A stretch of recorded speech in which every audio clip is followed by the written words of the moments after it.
Guys, it is a cold day in Georgia.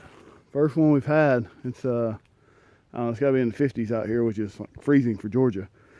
But it should warm up as the sun comes up, as long as the wildfires aren't causing too much haze. Anyway, I'm back working on the Jeep, working on the roll bar. This part, which is the middle piece between the two sides. Wife's leaving for work. I'm sure she's gonna honk the horn or say something smart. Nope, she's giving me the thumbs up. And she's about to hit the mailbox. Good job. All right, back to where I was at before we were interrupted. This middle piece, which is the middle part of the top roll bar right in front of the sound bar, is very difficult to get out. Unless you have two people. If you have two people or want to take the time to actually unbolt your roll cage from the floor, it's a little bit easier, but still takes two people. I don't have two people with me today. I also left all my ratchet straps at the lake, so I used my winch. And I'll kind of show you how I did that. I only need to move it a couple of inches, just enough to kind of tilt the Jeep a little bit, if you can tell. So this is tight, but it's not damaging that tree. It's not damaging my rope. I literally moved it a couple inches, so spare me the comments on that. Let me show you kind of what I did, though. All right, so here's the piece that had to come out. You can see where I tied off over there to pull that side an inch or two. And then this side I've got one little pull strap tied off to something. But what I tied it off to wasn't solid, so it kind of moves. You just have to kind of wedge it off to one side and then pull it out and then kind of bump it out and then pull it the other way. When you try to pull it back out of the way that you got it out of, it'll try to bind up. Just put a little bit of penetrating fluid or WD-40 or something in there and it'll free up. One thing's the pain is getting these special bolts out because I don't have the tool. And what you can do, you can see the marks on the side of the bolt.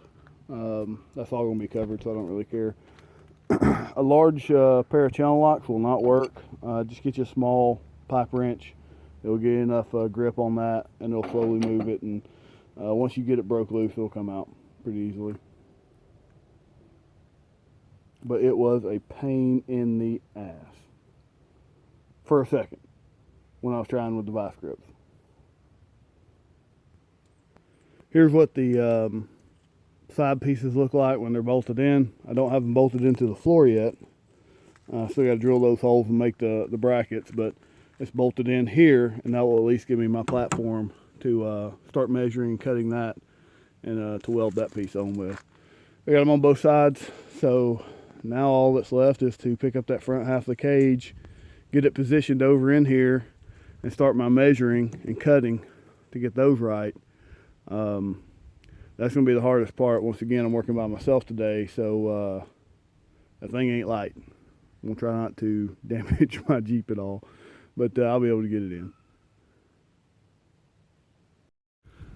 Okay, so at this point I have about a 95% chance of shattering my windshield, so I'm going to go ahead and lay it down. For those who have never laid a windshield down, once you get these bars up here loose, you just take a bolt out, this bottom bolt on each side, then you got to take your windshield wipers off. Windshield wipers should come off pretty easily. Where you got the other side off, you can see that little clip right there. I should be able just to pull that clip down. Of course, this side's going to give me problems. Let me see what the problem is. All right, so the problem is just a little bit of corrosion. Let me focus that, and the fact that I couldn't use both hands. All that clip does is you can see where the cog goes in there, and that clip goes up and locks that into place on the little right behind the cog, so it can't come out. So it just pulls down, releases, and then that should just come right up unless you got a little bit of corrosion in there. And then you've got to use both hands and a little bit of PV blaster. So now I should be able to set my windshield down. Once again, two hands was probably a must. Hold on. Yes, two hands were a must. You can see those little rubber things that no one knows what they're for on the roof of the hood. The top of the hood are so you can lay your windshield on them. Now I'm down from a 95% chance of busting my windshield down to only maybe a 45% chance of busting my windshield. That's what that little hook right there is for, is to strap your windshield to this hook to that hook. So those little pieces on Jeeps have meaning. It's just a lot of people don't understand what they're for. And that's what she looks like with the windshield down. Not actually looks pretty cool once I get that cage in place. Maybe.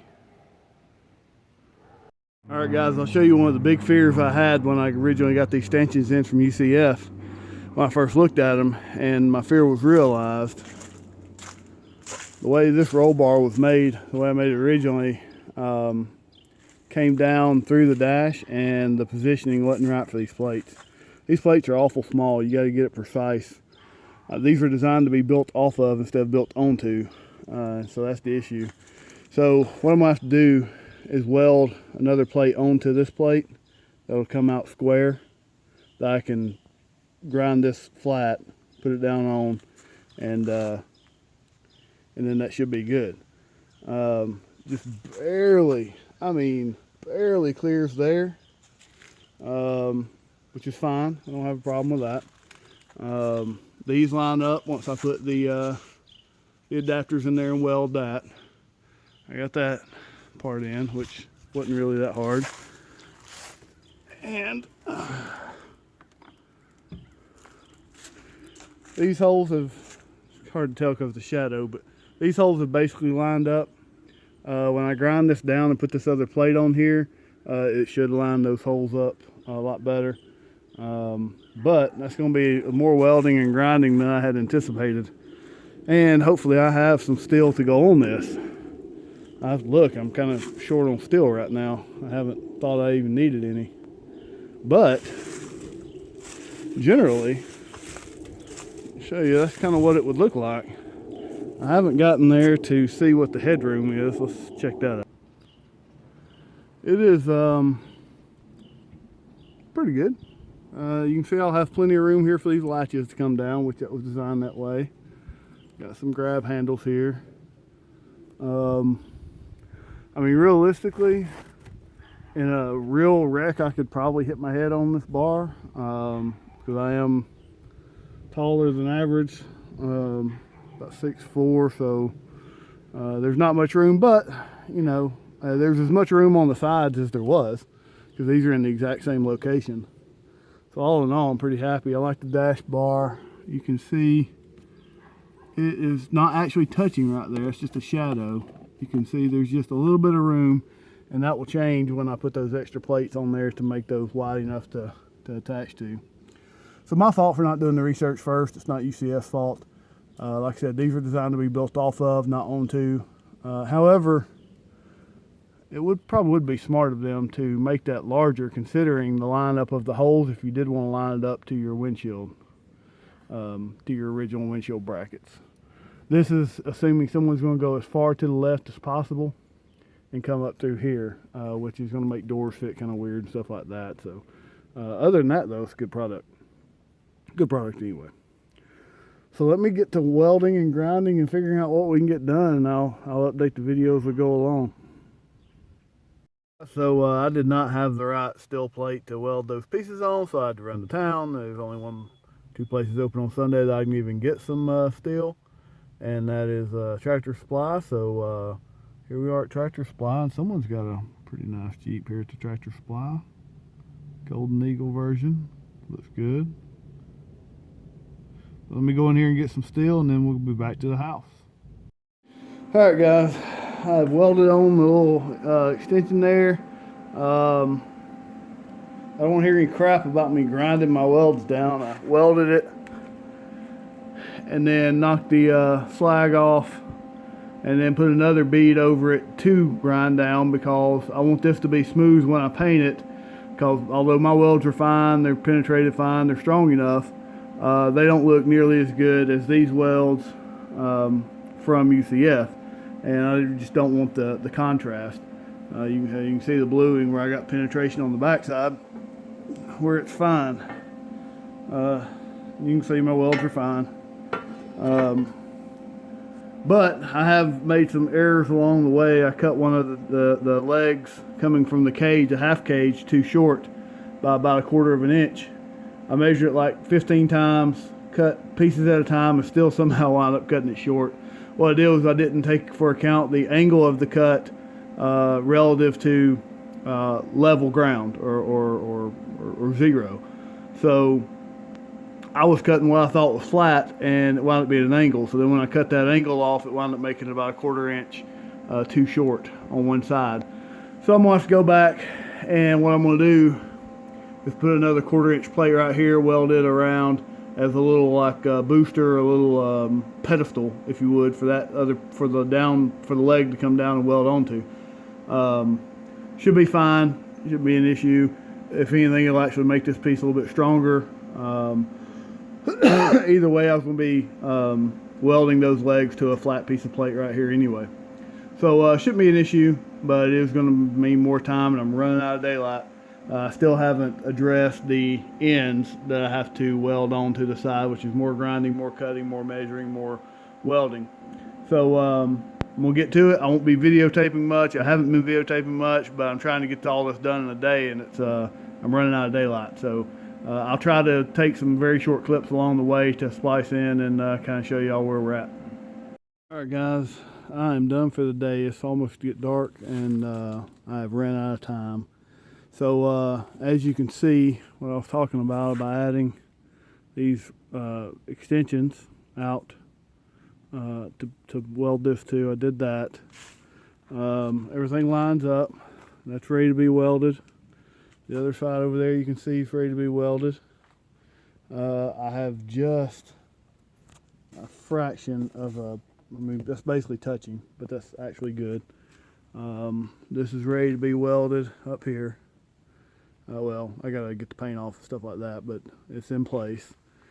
The main thing that has caused me to run way behind was welding those extra plates on and this. So remember, my plan was to use these inserts to go in this tube and then just bolt back up, and I'm gonna weld everything.